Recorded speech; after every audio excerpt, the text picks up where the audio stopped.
for me, it's a great country. Why? Why do I say that? Yeah, because there are people with a unique and awesome habits. Yeah. Why do I say that? Now you may be questioning in your heart. Yeah. Yeah. For example, we all perhaps know about a group of people who are living in the snowy land. The countries nearby the Earth's pole. Yeah. Like in Greenland, we call them the Eskimo people. Yeah. Also like Iceland, Russia, and so on. But in Indonesia, we have also a group of people who are living in the snowy land. Yeah? The only snow in Indonesia. We here know that place. Who knows that place? Who knows that place? Anyone knows that place? The snowy land. The only place, the only snowy land in Indonesia. Yeah. Yeah, thank you. Yeah.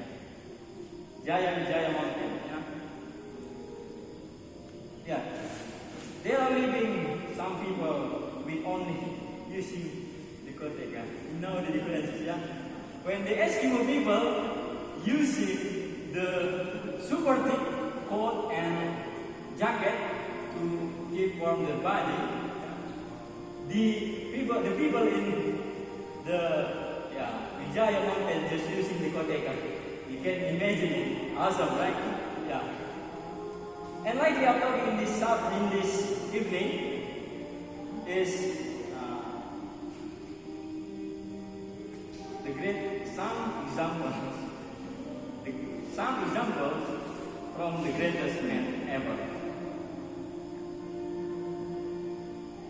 There were reasoning among the 12. Let us read our Bible in the book of Mark, chapter 9, verse 33 through 37.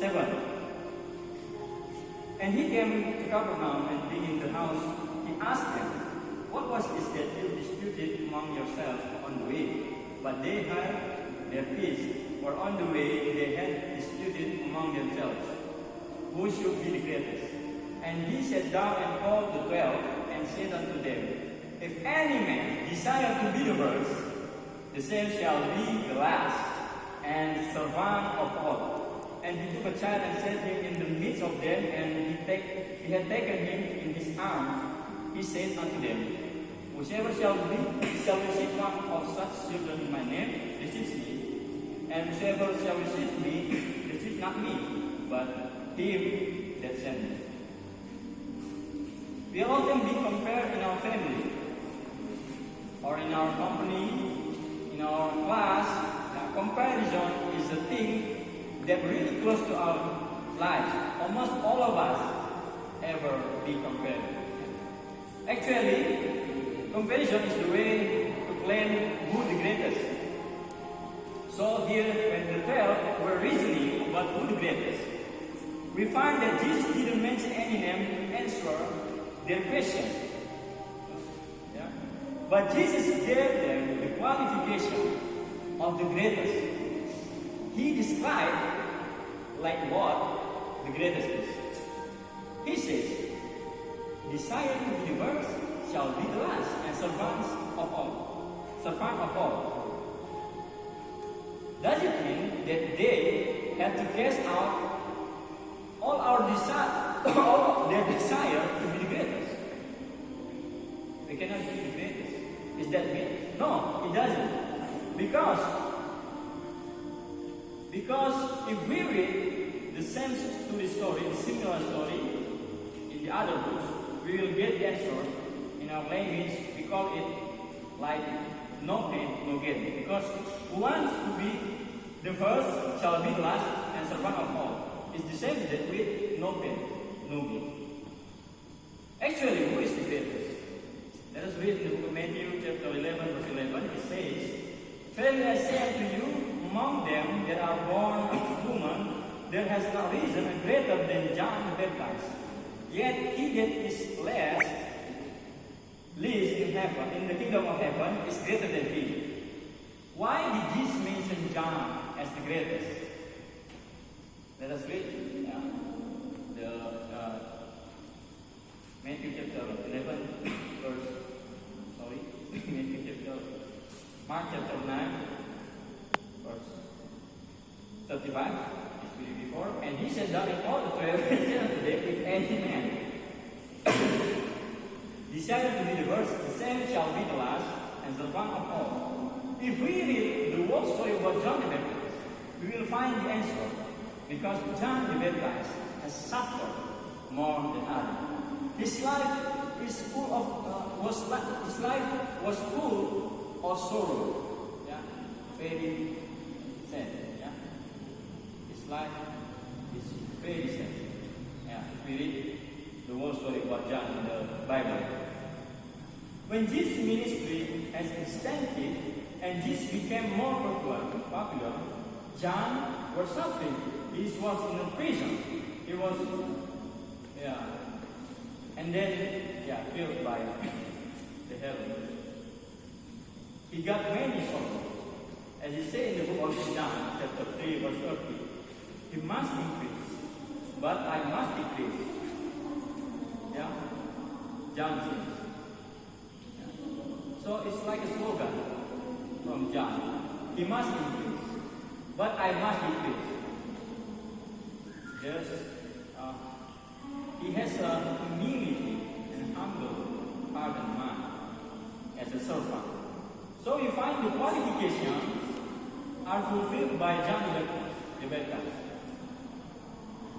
Jesus didn't answer their question, who the greatest is, but Jesus gave them the qualification, the explanation, who the greatest is. By the way, who is the greatest? By the way, who is John the Baptist in Jesus' time? The first, John is the prophet. As it says in the book of Matthew, chapter 11, verse 14, it says, and if you will receive it, this is Elijah who was to come. He that has ears to hear, let him hear. Yeah. It's written also in the book of Matthew, chapter 4, verse 5. It says, behold, I will send you Elijah the prophet before the coming of the great and the dreadful day of the Lord. And he shall turn the heart of the fathers to the children, and the heart of the children to their fathers, lest I come and smite the earth with a curse. It's written also in the book of Isaiah 40, verse 3, the voice of him that cries in the wilderness, prepare you the way of the Lord, make straight in the desert a highway for our God. So John is prophet, the ordained prophet for the first coming of Jesus Christ. And the second, John was ordained to prepare the first coming of Jesus Christ.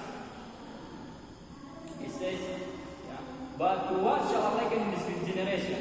It's like unto children sitting in the market and calling unto their fellows, and saying, we have piped unto you, and you have not danced. We have mourned unto you, and you have not lamented. For John come neither eating nor drinking, and they say he has a demon. John doesn't care to the worldly things. If we are talking about pleasure, dance, it's symbol of pleasure. The worldly things. It's like what Herod did in his time. Like dance, pipe. So John doesn't accept that pleasure that people gave to him, just like that. And then, but he wants to cry or more. He wants to be sad, but he wants to be to heaven. Because all in his mind is just preparing the first coming of the Messiah. He focuses only to Jesus Christ as the Savior that they have waited. John the Baptist was definitely different than others in that time. Matthew chapter 3, verse 1. In those days came John the Baptist, preaching in the wilderness of Judea, and saying, repent repent, for the kingdom of heaven is at hand. For this is he that was spoken of by prophet Isaiah, saying, the voice of one crying in the wilderness, prepare you the way of the Lord, make his path straight. As it written in the book of Isaiah, chapter 40, verse 3.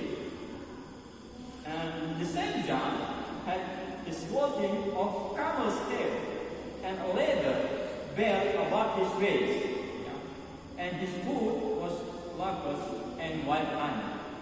Not only from his appearance, not only from his food, but also from his character inside of him, shows a different life. He was clothing of a camel's hair. Maybe no one used camel's hair at that time. And also with belt, a leather belt about his waist. He was really different from others by his appearance, but also by his character, personality. He was different also. Let us